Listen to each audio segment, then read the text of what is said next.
वो तो व्यस्त जीवन में, स्पर्धा वाले युग में तनाव को पार कैसे करें, और इसमें डायनामिक मेडिटेशन की भूमिका क्या होगी, और इसमें निरंतरता कैसे रहे।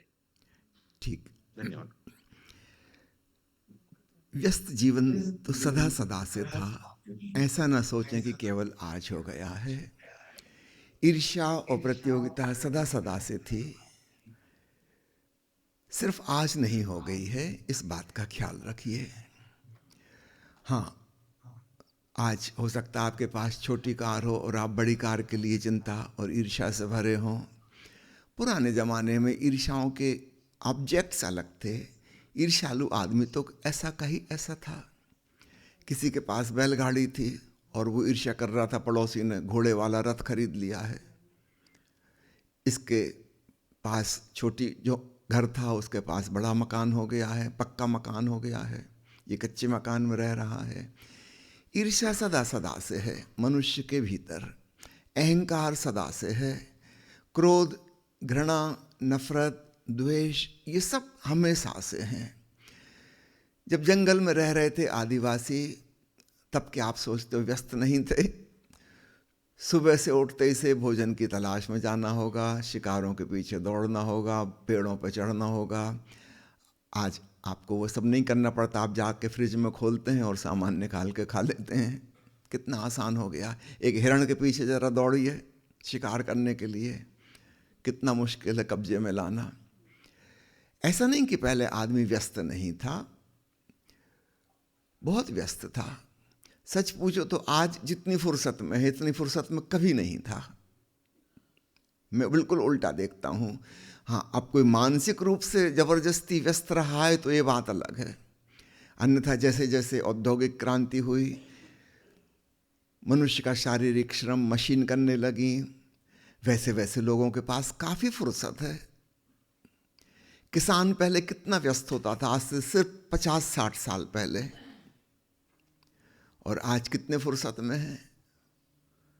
मशीनें काम कर रही खेतों में, आदमी की ज़रूरत ही बहुत कम बची, नगण्य। महिलाओं के ऊपर कितना काम था आज से 50-60 साल पहले। सुबह 4 बजे उठना होता था और रात को 11 बजे तक काम चलता रहता था, तब जाके अपनी घर गृहस्थी को संभालना संभव था। नहीं, ये वाली बात मत कहिए कि व्यस्तता की वजह से हमें साधना का मौका नहीं मिल रहा है। हम साधना नहीं करना चाहते, इसलिए हम एक बहाना खोज लेते हैं कि क्या करें, समय कहाँ है। जिन चीज़ों को हमें करना है उनके लिए तो बहुत समय है। मोबाइल देखने के लिए समय, फेसबुक चलाने के लिए समय, व्हाट्सएप पे बर्बाद करने के लिए समय है, ताश खेलने के लिए समय है, शतरंज खेलने के लिए समय है, फालतू की बकवास टीवी की न्यूज़ में सुनने के पास हमारे लिए बहुत समय है, लोगों से घंटों घंटों बात करने के लिए हमारे पास समय है, राजनीतिक मुद्दों पर बहस करने के लिए हमारे पास खूब समय है। हम धोखा दे रहे हैं अपने आप को और दूसरों को भी कि हैं तो हम बहुत अच्छे आदमी, आध्यात्मिक साधना करने चाहते हैं, परमात्मा को पाना चाहते हैं, लेकिन क्या करें, समय ही नहीं है, इतने व्यस्त हैं। तो पहली बात, यह सवाल एक बिल्कुल झूठ से शुरू होता है, तो सच्चाई के प्रति जागें। ऐसा कोई व्यक्ति नहीं है जिसके पास साधना करने का समय ना हो। और ओशो ने हमें जो साधना सिखाई है वह तो जीवन से भिन्न और पृथक नहीं है। अभी आप मुझे सुन रहे हैं, अगर आप होशपूर्वक, प्रेमपूर्वक, संवेदनशीलता सहित सुन रहे हैं तो ध्यान हो गया। आप भोजन कर रहे हैं कि पैदल चल रहे हैं कि ड्राइविंग कर रहे हैं कि ऑफिस में काम कर रहे कि बागवानी कर रहे, अगर आप होश और प्रेम इन दो क्वालिटीज़ के साथ अपना कार्य कर रहे हैं तो साधना हो गई। ओशो ने साधना को इतना सरल बना दिया जिसका कोई हिसाब नहीं। इसमें कोई बहाना कर ही नहीं सकता कि हमारे पास समय नहीं है, क्योंकि अलग से समय मांग ही नहीं रहे। हाँ, अगर ये कहा जाता कि मंदिर जाना होगा, 1 घंटा पूजा करनी होगी, कि 5 बार नमाज पढ़नी होगी, तब आप कह सकते थे कि इतना समय हमारे पास नहीं है। कि तीर्थ यात्रा करना होगा, पवित्र नदी में जाके स्नान करना होगा, कि हाजी बनो तब जाके धर्म की साधना होगी, तब आप जरूर कह सकते थे कि इतना समय नहीं है, इतनी सुविधा नहीं है। ओशो ने जो साधना पद्धति हमें दी है उसको ठीक से समझो। अगर आप नहीं कर पा रहे हो तो इसमें समय की कमी नहीं, समझ की कमी है। हो सकता है मेरी बात सुन के आपको बुरा लगे, लेकिन सच्चाई यही है। अपने दैनंदिन के सारे क्रियाकलाप करते हुए, अपने सामाजिक पारिवारिक उत्तरदायित्व निभाते हुए हम साधना कर सकते हैं, क्योंकि साधना का अर्थ है ज़्यादा होशपूर्ण, ज़्यादा प्रेमपूर्ण, ज़्यादा आनंदपूर्ण, अहोभाव से भरे हुए हम जो भी कर रहे हैं उसको करें। तो ये तो कहा ही नहीं जा रहा कि क्या करना क्या नहीं करना। डूज एंड डोंट्स की कोई लिस्ट ओशो ने नहीं दी है। तुम जो कर रहे हो बस उसमें ये क्वालिटीज जोड़ दो और तुम पाओगे तुम्हारा कर्म पूजा हो गया, तुम्हारा घर मंदिर हो गया। अपने भीतर डूबना हो जाता है जब ये वाली क्वालिटीज हम किसी भी चीज़ में जोड़ते हैं। तो बाहर बाहर से हमारी गतिविधि भी चलती रहती है सामान्य रूप से जैसी चलती थी, और भीतर भीतर कुछ नयापन घटित हो जाता है, भीतर एक नई चेतना का उदय हो जाता है। वही साधना का लक्ष्य है। दूसरा सवाल भी आपका इसी से संबंधित है कि निरंतरता कैसे जारी रखें। यदि आपने ध्यान साधना को एक विशेष क्रिया समझा तब तो फिर वो निरंतर नहीं हो सकती। फिर तो दुनिया के 25 काम आपको करने हैं, उस एक चीज़ को निरंतर कैसे रखेंगे? और अगर आपने रखने की कोशिश की तो आप अपनी जिंदगी अस्त व्यस्त कर लेंगे। सावधान। पुराने ज़माने में कुछ खास खास क्रियाओं को आध्यात्मिक मूल्य दे दिया गया था और उनको रिपीट करने पर जोर था। अगर आप उन चीज़ों को करेंगे तो आपके दैनंदिन जीवन के क्रियाकलापों में बाधा पहुंचेगी। नहीं, भूल के भी वैसा नहीं करना। अपने सामान्य जीवन को हमें अलौकिक बनाना है। वो कहीं अलग से एक खंड नहीं है कि उसको कभी कभार हमने थोड़ा सा कर लिया और फिर अपना सामान्य जीवन जीने लगे। नहीं, कोई जीवन सामान्य जीवन नहीं है, यह दिव्य जीवन है। दिव्यता की भावना, भगवत्ता की भावना पूरे जीवन के 24 घंटों में फैलाएं, तब आप पाएंगे निरंतर साधना होने लगी। जैसे कबीर साहब ने कहा ना, खाता हूं पीता हूं तो इसी को भोग लगाना समझता हूं। जब मैं चलता फिरता हूं, बाजार जाता हूं, मैं इसी को परिक्रमा समझता हूं। और जब मैं अपना काम करता हूं, कपड़ा बुनता हूं, तब मैं पूजा करता हूं।